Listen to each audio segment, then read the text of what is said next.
Hello students.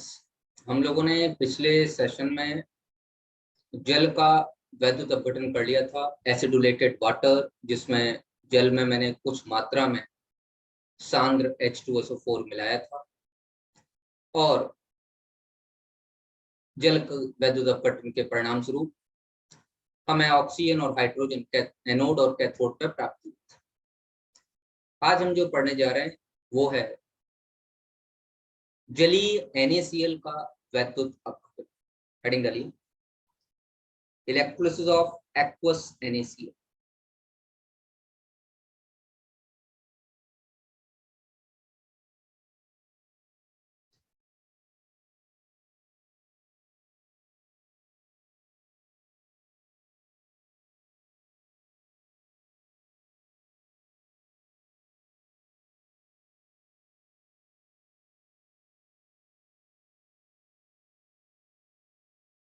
देखो बेटा, अगर NaCl एक्वस है और पानी में आपने डाला है aqueous medium,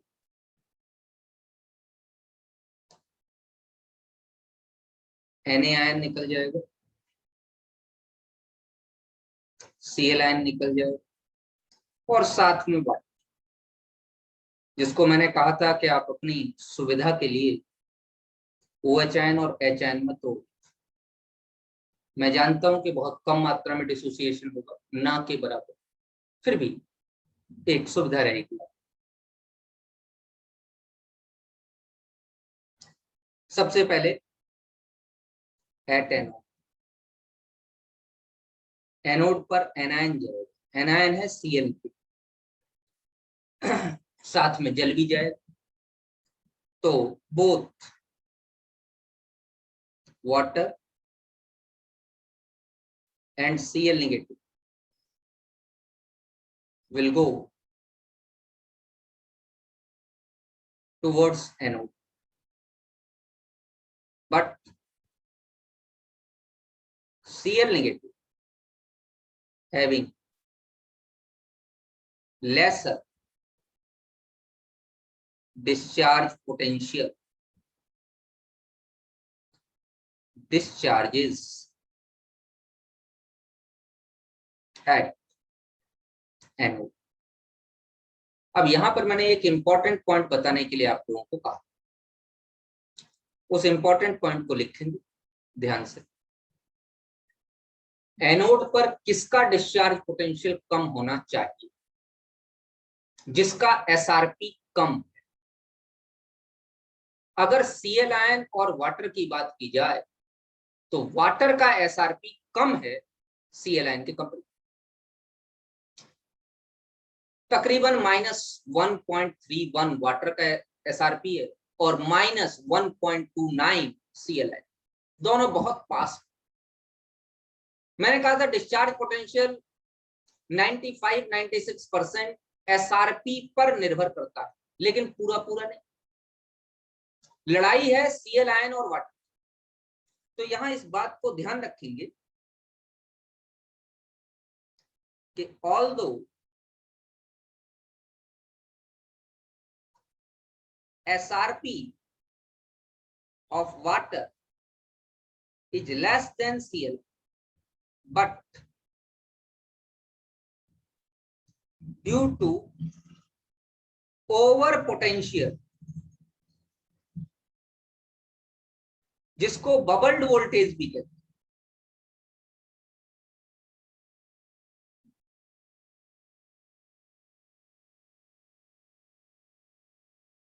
the discharge potential of Cl ion become smaller।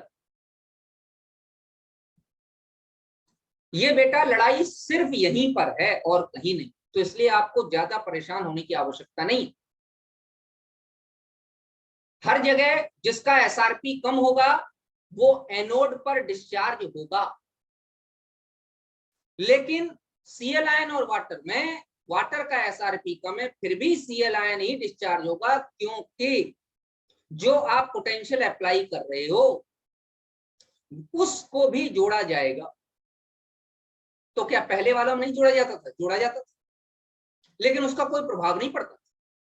यहां पे प्रभाव पड़ेगा क्योंकि जल और Cl आयन दोनों का SRP बहुत आसपास, और इस प्रभाव के कारण, ओवर पोटेंशियल के कारण, बबल्ड वोल्टेज के कारण Cl आयन का जो टोटल इफेक्ट होगा, जिसको मैं डिस्चार्ज पोटेंशियल या उत्सर्जन विभव कह रहा हूं, वो कम हो जाएगा। तो ध्यान रखिएगा, सिर्फ एक जगह है सॉल्युबल क्लोराइड्स, जहां कहीं सॉल्युबल क्लोराइड्स आपको दिखाई दे जाएंगे, मतलब Cl आयन और वाटर की जहां लड़ाई होगी वहां Cl आयन जीत जाएगा, भले ही उसका SRP ज्यादा। क्लियर? तो यहां पर Cl आयन डिस्चार्ज होगा, बन जाएगा 2Cl negative gives Cl2 plus 2 electron, और ये एनोड पर हो रहा है क्योंकि ये ऑक्सीडेशन। तो यहां पर एक कॉन्सेप्ट काम कर रहा है, जिस कॉन्सेप्ट का नाम है ओवर पोटेंशियल या बबल्ड वोल्टेज। मैं इसको हाईलाइट करूंगा, इसको ध्यान रखना, ये पूछा जाएगा आप लोगों से कि ओवर पोटेंशियल या बबल्ड वोल्टेज का क्या इफेक्ट होता है। ये इफेक्ट होता है कि जिसका ज्यादा SRP है उसको डिस्चार्ज करवा देता है, किस पर? एनोड पर। और ये कहां पर होता है? जब कभी भी लड़ाई जल और Cl आयन के बीच। चलिए, अच्छा कैथोड पर क्या हो, तो बात कर लेते हैं एट कैथोड।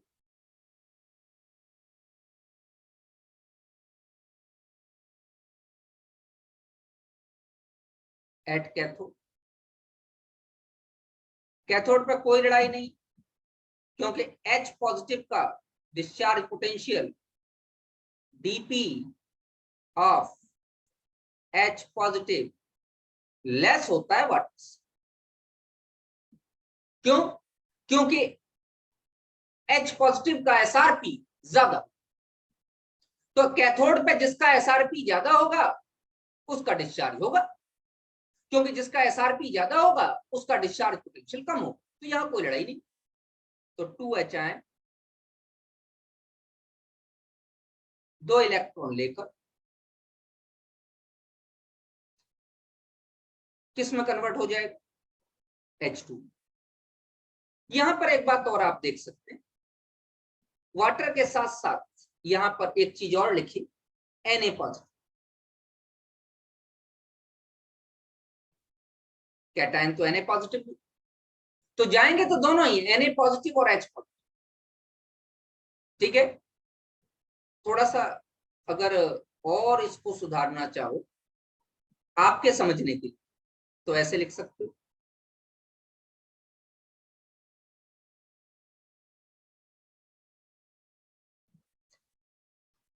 कि both Na positive and water, और वाटर में से ही H पॉजिटिव निकले,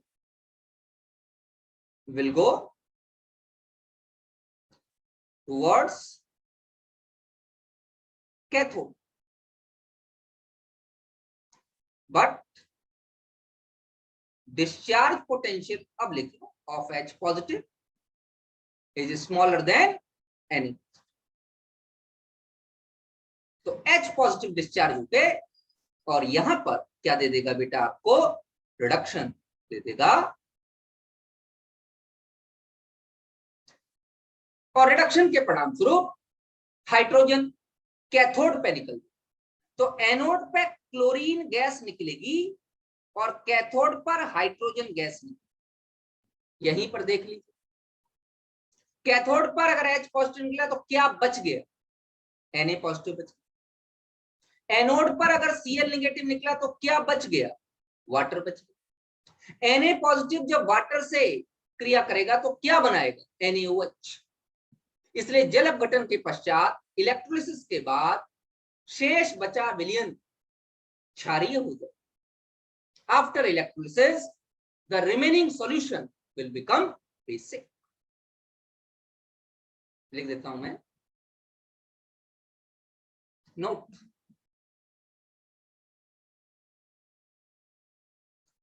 after electrolysis.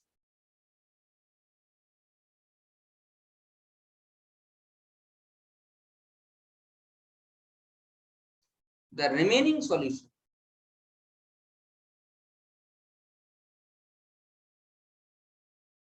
will become alkaline या basic,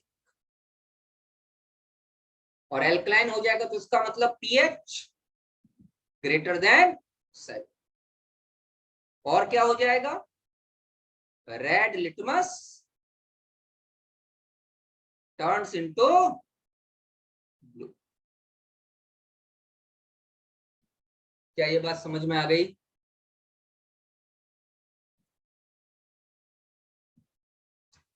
जल्दी बताइए, मैं आगे की इलेक्ट्रोलिसिस पढ़ाने जा रहा हूं आपको, बहुत बड़ी इलेक्ट्रोलिसिस ऑफ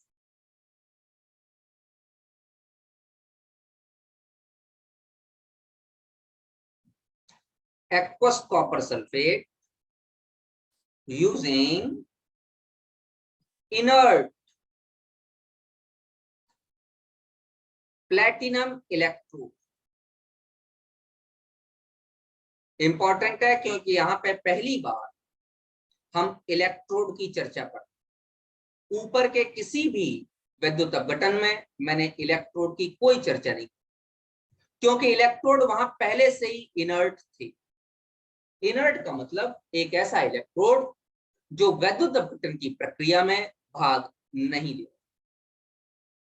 प्लेटिनम इलेक्ट्रोड और ग्रेफाइट इलेक्ट्रोड विद्युत अपघटन की प्रक्रिया में भाग नहीं ले। तो जरा ध्यान से देखिएगा क्या होगा। एक्वस कॉपर सल्फेट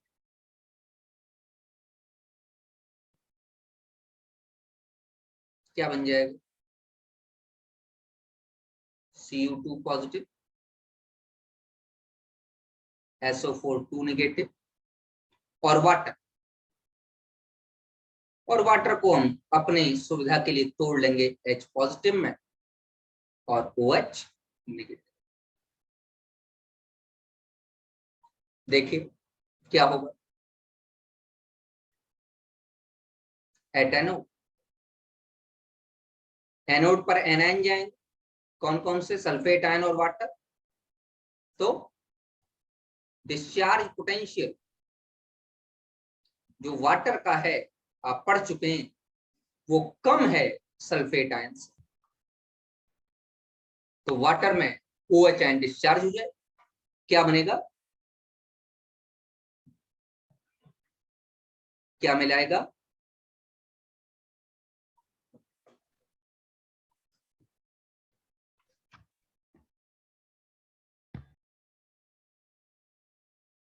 अब मैं बार बार नहीं लिख रहा, आपको समझ में आना चाहिए, एनोड पर एनायन जाए, ठीक है। तो एनोड पर क्या निकल जाएगा, ऑक्सीजन। एट कैथोड, कैथोड पर कौन जाएगा, कैटायन जाए, कॉपर पॉजिटिव, और आप जानते हैं कि discharge potential of Cu2 positive is less than that of H positive या वाटर।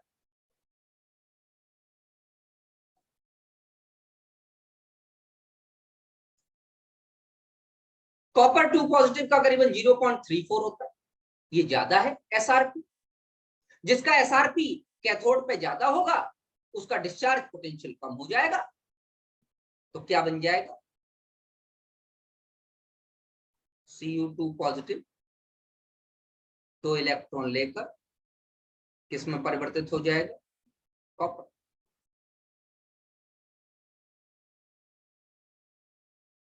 ये है ऑक्सीडेशन जो एनोड पर हो रहा है, और ये है रिडक्शन जो कैथोड पर, मतलब कैथोड पर कॉपर डिपॉजिट हो जाएगा और एनोड पर ऑक्सीजन लिबरेट हो जाएगा, निकल जाएगा। बचेगा क्या बाद में, सल्फेट आयन और वाटर दोनों मिलके क्या बना लेंगे, बचे हुए विलयन को अम्लीय कर लेंगे। Rest solution, remaining solution will become acidic, और जब रिमेनिंग सॉल्यूशन एसिडिक हो जाएगा मेरे बेटे, तो पीएच की वैल्यू क्या हो जाएगी, लेस देन 7। अपने आप बताइए, कर लोगे? कोई प्रॉब्लम है? जो बचा हुआ विलियन है, जो बचा हुआ सॉल्यूशन है, उसमें क्या क्या बचा? एनोड पे सल्फेट आयन बचा, कैथोड पर वाटर बचा, दोनों मिला लो, क्या बनेगा? H2SO4। तो अगर मैं पूछ लूं कि रिमेनिंग सॉल्यूशन क्या हो जाएगा? वेरी गुड बेटा, समझ में आ गया, बहुत अच्छी बात। जैसे श्रेया ने तुरंत आंसर दिया, वैसे आप लोग भी आंसर दिया कीजिए। भीमराज और श्रेया ने दिया, प्रियांशी ने पिछली बार दिया था, आप लोग भी आंसर दिया कीजिए, जिससे मुझे समझ में आ जाए। मैं तब तक कोशिश करता हूं जब तक हर बच्चे को समझ में ना आ जाए। हमारे पास जो बचा वो निकालना बहुत आसान। जो बचा वो दूर से दिखाई दे रहा है, सल्फेट आयन बचा, वाटर बचा, बन गया H2SO4। बचे हुए विलियन का पीएच पूछेगा, the pH of the remaining solution, that will be acidic, less than 7। चलिए, ये तो प्लेटिनम इलेक्ट्रोड या इनर्ट इलेक्ट्रोड की बात है। इनर्ट मतलब अक्रिय, इनर्ट मतलब जो इलेक्ट्रोलिसिस की रिएक्शन में टेक पार्ट नहीं करेगा। अच्छा, तो क्या कोई सक्रिय या एक्टिव इलेक्ट्रोड भी होते हैं? हाँ होते हैं, जैसे कॉपर इलेक्ट्रोड एक्टिव इलेक्ट्रोड है, ये इलेक्ट्रोलिसिस के प्रोसेस में टेक पार्ट करेगा। तो चलिए नेक्स्ट करते हैं।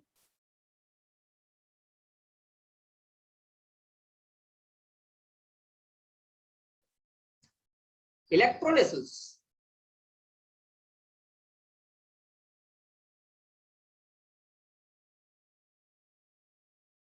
of aqueous copper sulfate using copper electrode।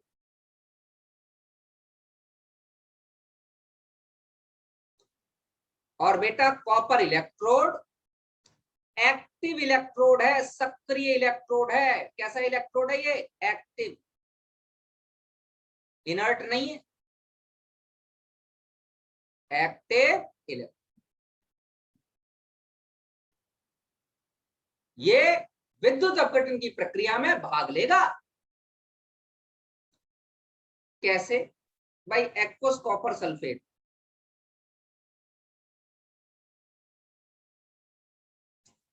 Copper 2 positive, SO4 2 negative, और वाटर H पॉजिटिव, OH नहीं। मेरे बेटे एट एनोड,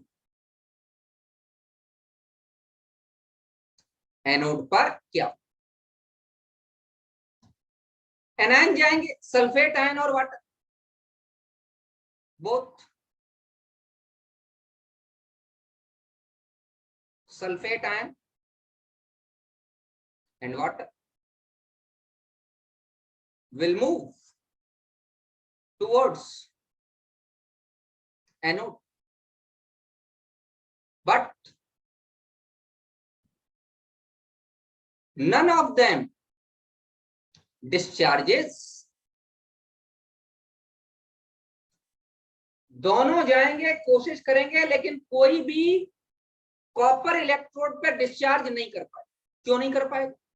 क्योंकि कॉपर खुद ऑक्सीडाइज करने के लिए वहां बैठा हुआ है।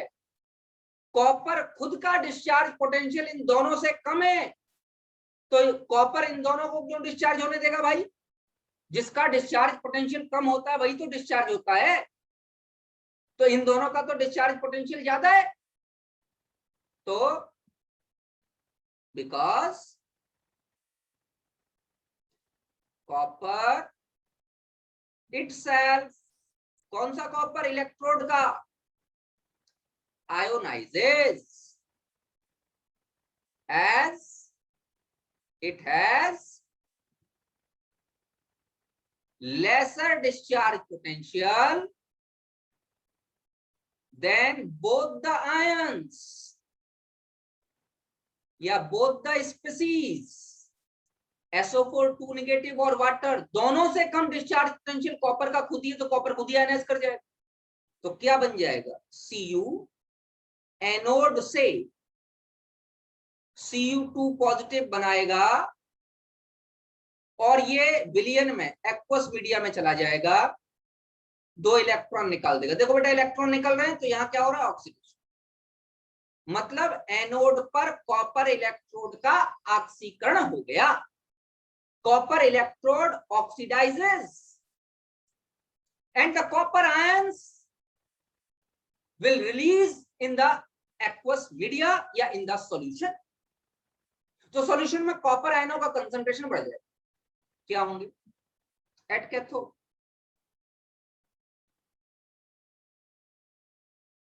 कैथोड पर क्या है, कॉपर आयन है और वाटर का H पॉजिटिव।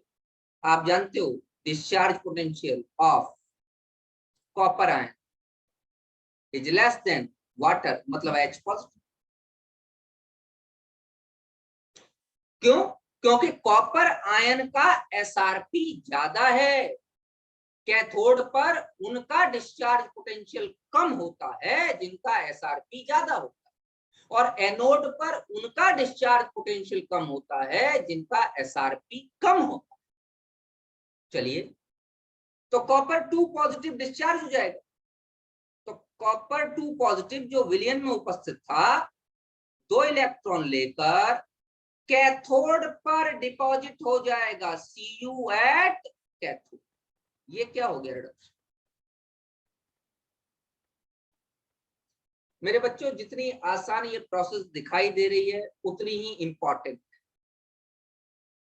आप कहोगे सर एनोड से कॉपर निकला, कैथोड पे जाके डिपॉजिट हो गया, कॉपर ही निकला, कॉपर ही डिपॉजिट हो गया, हमारा क्या फायदा हुआ? आपका बहुत बड़ा फायदा, बताता हूं। देखिए,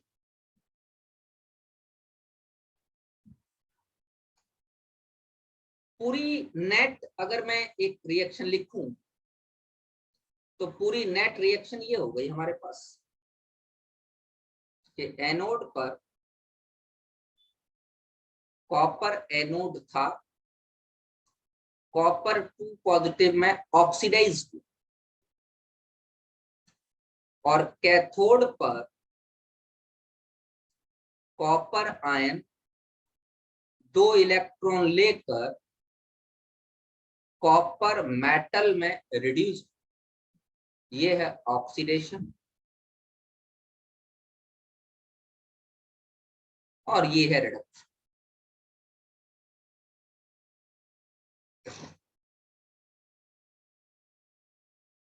मेरे बच्चे काटो, 2 इलेक्ट्रॉन से 2 इलेक्ट्रॉन गए, कॉपर आयन से कॉपर आयन गए, बचा क्या? एनोड से कॉपर निकला, सी, यहां कैथोड लगा दो, और कैथोड पे कॉपर जाके टिपक। एनोड पर जिस कॉपर को हमने रखा था वो इम्प्योर था, अशुद्ध।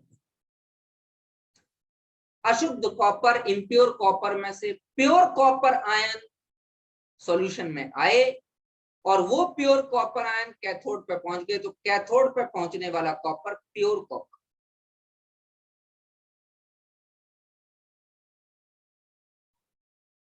होता क्या है, एक कंटेनर लेते हैं,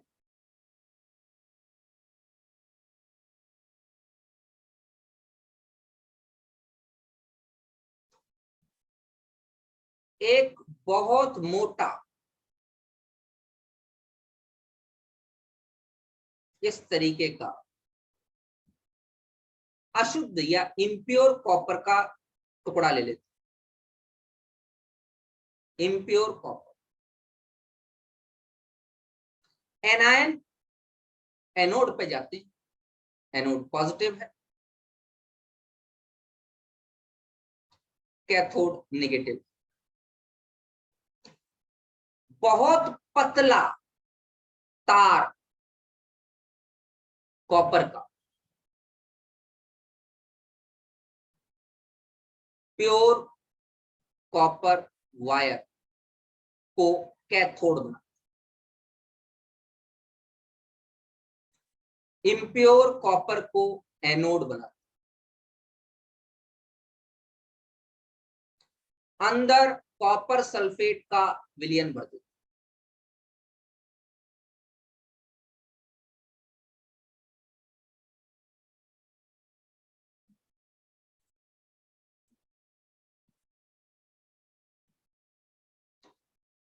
इम्प्योर कॉपर से शुद्ध कॉपर आयन विलयन में जाएगा और जाके यहां डिपॉजिट होना शुरू, क्या बन जाए? थोड़ी देर बाद यही कंटेनर कुछ इस तरीके का दिखाई देगा।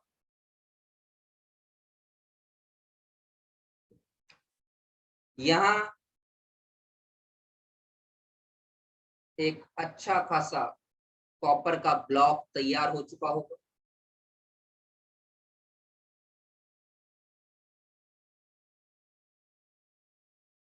Block of pure copper.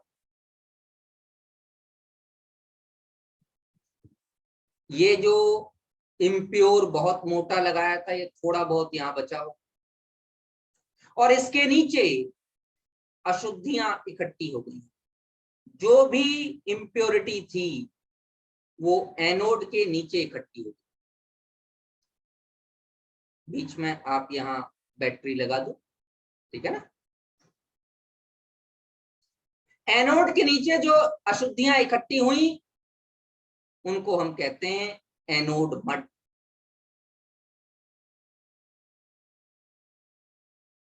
Anode पंख, क्योंकि इस मोटे टुकड़े में कॉपर के अलावा जो कुछ भी था, सिल्वर, गोल्ड, टिन, जो कुछ भी था वो सब अशुद्ध थी।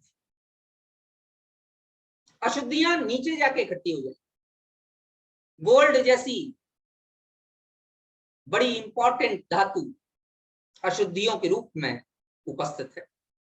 इसको निकाल के किसी दूसरी फैक्ट्री में ले जाएंगे और वहां पर इसमें से इंपॉर्टेंट मेटल्स एक्सट्रैक्ट कर लेंगे। ये मत समझना कीचड़ उठा के फेंक देंगे ना।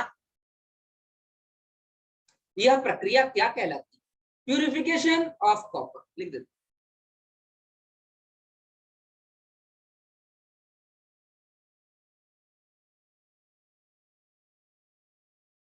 Purification of,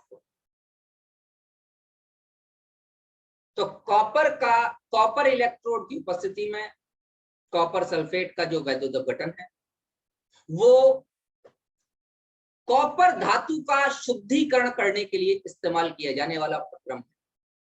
that is used in the purification of copper. Copper के प्यूरिफिकेशन में इसका इस्तेमाल किया जाता है। एनोड पर अशुद्ध कॉपर लगाते हैं, कैथोड पर शुद्ध कॉपर लगाते हैं। अशुद्ध कॉपर से अशुद्धियां निकल के नीचे इकट्ठी हो जाती हैं और सारा का सारा शुद्ध कॉपर कैथोड पे जाके इकट्ठा हो जाता है। कैथोड धीमे धीमे भारी होता चला जाता है, एनोड पतला होता चला जाता है। अशुद्धियां एनोड के नीचे जो इकट्ठी होती हैं उन्हें एनोड पंख या एनोड मड कहते हैं। उन अशुद्धियों में बहुत सारी इंपॉर्टेंट धातुएं उपस्थित होती हैं, जैसे चांदी, सोना। तो इस एनोड पंख को निकाल के अलग फैक्ट्री में ले जाया जाता है और यहां से इसमें से इंपॉर्टेंट मेटल्स निकाले जाते हैं।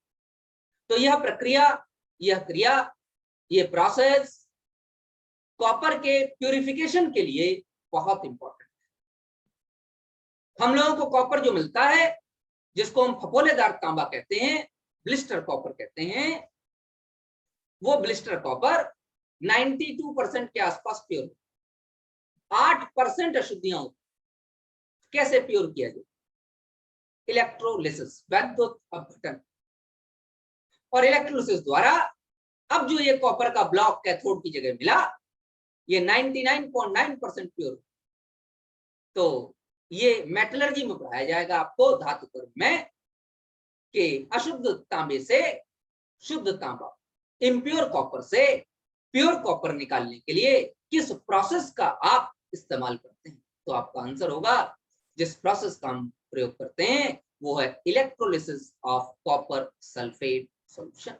कॉपर सल्फेट सॉल्यूशन का वैद्युत अपघटन, याद रहेगा। अब बेटे दो चीजें ध्यान से समझिए जो मैं आज आपको समझा रहा हूं, इसके अगला वाला पॉइंट है। बात यह है कि हमारे पास क्या तरीका है कि हम उतनी इलेक्ट्रिसिटी पास कराएं जितने की हमको रिक्वायरमेंट। बेटे आपने बैटरी लगाई तो बैटरी जो इलेक्ट्रोलिसिस कराएगी उसकी कुछ ना कुछ पावर होनी चाहिए। ऐसा तो नहीं है कि आप इलेक्ट्रोलिसिस कराते समय बिना किसी कैलकुलेशन के चाहे जितनी एनर्जी दे दो, चाहे जितनी इलेक्ट्रिकल एनर्जी, बर्बाद हो जाए। अगर इतनी इलेक्ट्रिकल एनर्जी देंगे तो बर्बाद हो जाए, आएगी कहां से? इसका मतलब अच्छा ये होगा कि हम एक निश्चित मात्रा में कैलकुलेट करके बैटरी लगाएं कि किस क्रिया को कराने के लिए, किस प्रोसेस को कराने के लिए कितनी इलेक्ट्रिकल एनर्जी की रिक्वायरमेंट। मेरी बात समझ में आ रही? क्योंकि हर प्रोसेस को कराने के लिए आपको विद्युत ऊर्जा की रिक्वायरमेंट होगी। चाहे आपने ये पीछे कॉपर सल्फेट का इलेक्ट्रोलिसिस कराया या कॉपर सल्फेट का एक्टिव इलेक्ट्रोड से या कॉपर सल्फेट का इनएक्टिव इलेक्ट्रोड से कराया, इनर्ट इलेक्ट्रोड से कराया, या आपने NaCl का विद्युत अपघटन कराया, जो कुछ भी आपने कराया उसको कराने के लिए आपको कुछ न कुछ मात्रा में इलेक्ट्रिक करंट की रिक्वायरमेंट होगी। ऐसा नहीं हो सकता कि आप कितना भी इलेक्ट्रिक करंट सप्लाई कर रहे हैं, उस केस में आप जो है फेल हो जाए। उस केस में आपकी क्रिया हो भी गई तो इतनी महंगी होगी कि आप मार्केट में उस चीज को बेच नहीं पाए। तो इस बात का हमेशा ध्यान रखना कि हम लोग जब कभी भी प्रोसेस कराते हैं तो वो इकोनॉमिकल बेनिफिशियल होना चाहिए। तो मेरे कहने का मतलब है कि किसी भी इलेक्ट्रोलिसिस में कितनी विद्युत ऊर्जा दोगे ये कैसे निकालो? क्या तरीका है कि किसी की जैसे मैं कहूं जल की इलेक्ट्रोलिसिस करानी है तो कितनी विद्युत ऊर्जा लगेगी, तो क्या कोई कैलकुलेशन ही नहीं? नहीं, कैलकुलेशन है, और उसी कैलकुलेशन का नाम है फैराडे का नियम। तो हम जो अगला पॉइंट आपके साथ पढ़ेंगे वो पढ़ेंगे फैराडेज लॉज ऑफ इलेक्ट्रोलिसिस।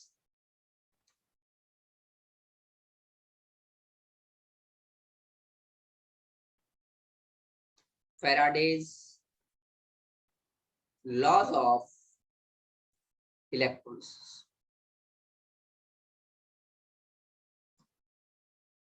दो लॉ हैं फैराडे के, फर्स्ट लॉ और सेकंड। दो लॉ हैं, फर्स्ट लॉ और सेकंड।